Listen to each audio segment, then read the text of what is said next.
Então, esse vídeo é para a gente pensar um pouquinho das nossas ferramentas de autoalívio na pandemia. Vou repetir. As nossas ferramentas de autoalívio na pandemia. Gente, minha irmã falou que não aguenta mais esse guarda-roupa de fundo, mas enfim, é o que temos para hoje, né? Por que eu tô trazendo esse alerta, né? Gente, semana passada, uma paciente nossa do programa, né? Ela falou o seguinte: doutora, meu filho, ele ganhou muito peso na pandemia e aí ele voltou a fumar, ele tá fazendo jejum intermitente todos os dias. Gente, escuta, jejum intermitente todos os dias e aí redobrou o cigarro e ele tá perdendo muito peso. Vamos ligar um alerta para a gente refletir em algumas coisas? Por que eu estou trazendo esse vídeo exatamente sobre esse assunto? Vamos pensar sobre as nossas ferramentas de autoalívio, né? Esse é um exemplo, né? Mas o que está muito comum hoje em dia? Algumas pessoas, antes da pandemia, estavam conseguindo perder peso, já tinham atingido uma perda de peso e estão retomando o ganho de peso.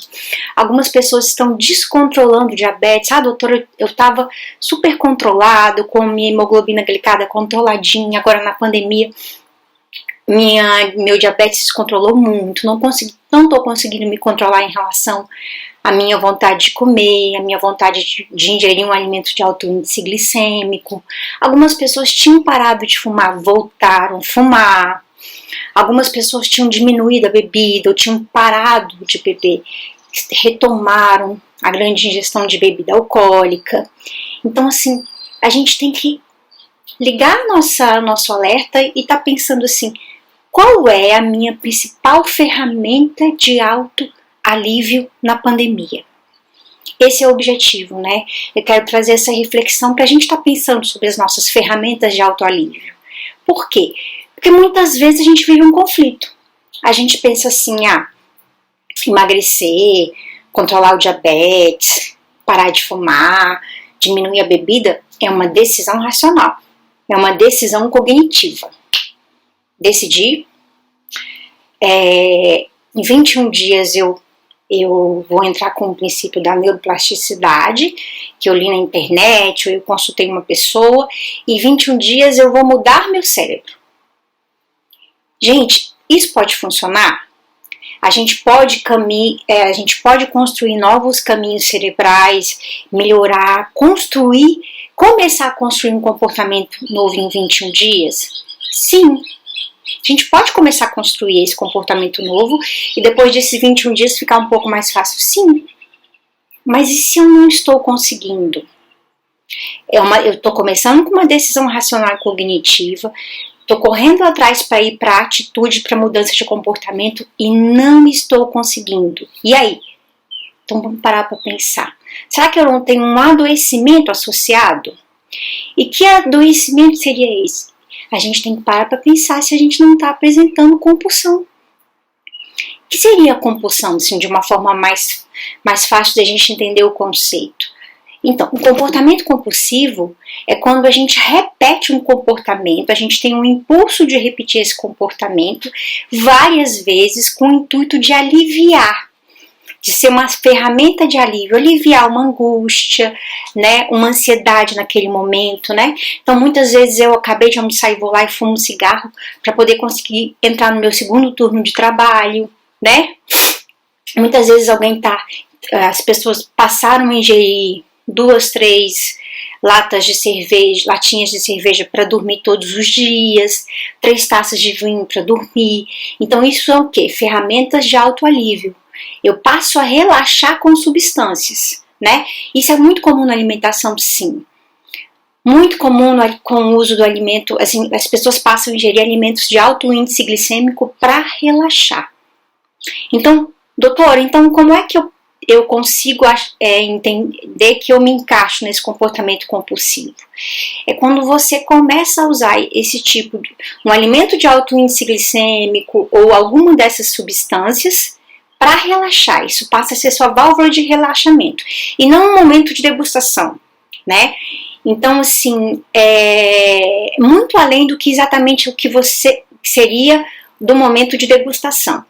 Então, é importante, se a gente refletir um pouquinho sobre isso, sobre as nossas ferramentas de autoalívio, o primeiro passo é refletir, ver se a gente se enquadra nesse comportamento compulsivo. Porque algumas pessoas estão migrando, né? Algumas pessoas, doutor, eu não apresentava tal comportamento antes, né? Esse exemplo que eu dei para vocês do filho dessa paciente nossa, que ele agora voltou a emagrecer.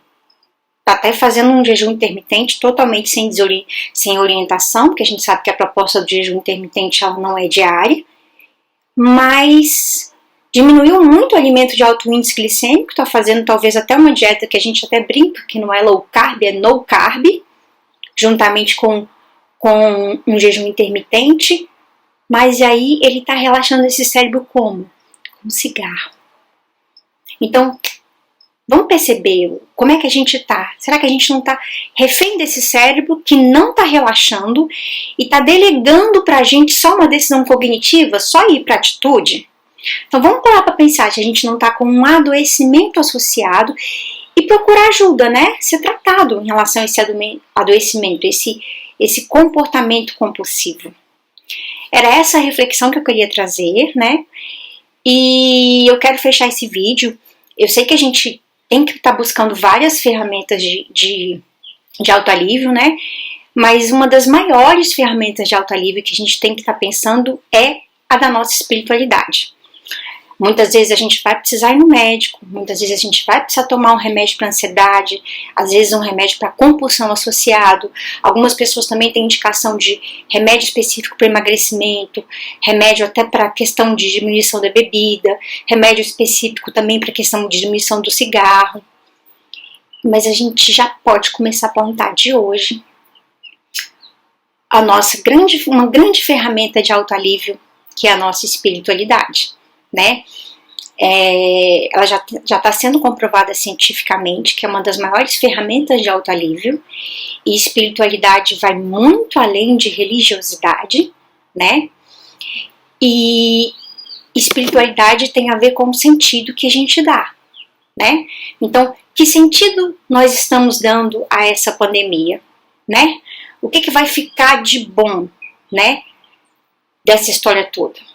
Então, quando vier muita angústia, quando vier muita tristeza, sentimento de perda, né? A gente está passando por uma situação em que nós estamos impedidos de muitas coisas, de muitas linguagens de amor, mas quando a gente dá sentido, né? Quando a gente trabalha a nossa espiritualidade, quando a gente coloca no amplo o que está acontecendo, a gente começa a aliviar, né? Muitas vezes religião ajuda, sim. É uma das formas de trabalhar a nossa espiritualidade. A gente escuta uma música edificante, a gente lê uma palavra, né? Mas a gente lê uma palavra, a gente escuta o culto, uma missa, né? Vai a um local espiritualista. Aliás, a gente não está indo em muitos lugares, mas escuta palavras espiritualistas, budistas. Religião é uma ferramenta, né? Nos ajuda nisso. Mas é preciso que a gente tenha a nossa conversa íntima com a nossa espiritualidade. Essa é uma grande ferramenta de autoalívio, né? Essa reflexão, essa capacidade de deixar as coisas mais amplas, né? De dar sentido às questões inerentes ao ser humano, né? Que nós passamos, né? As nossas questões difíceis, as nossas crises, né? É isso. Fico alerta para a gente estar refletindo sobre até que ponto nossos comportamentos que se repetem não são um ato de compulsão, e se a gente chegar nessa conclusão, a gente tem que pensar em ajuda, a gente tem que pedir a ajuda de um profissional de saúde, né? Então é isso. Uma semana abençoada para todos nós. Forte abraço.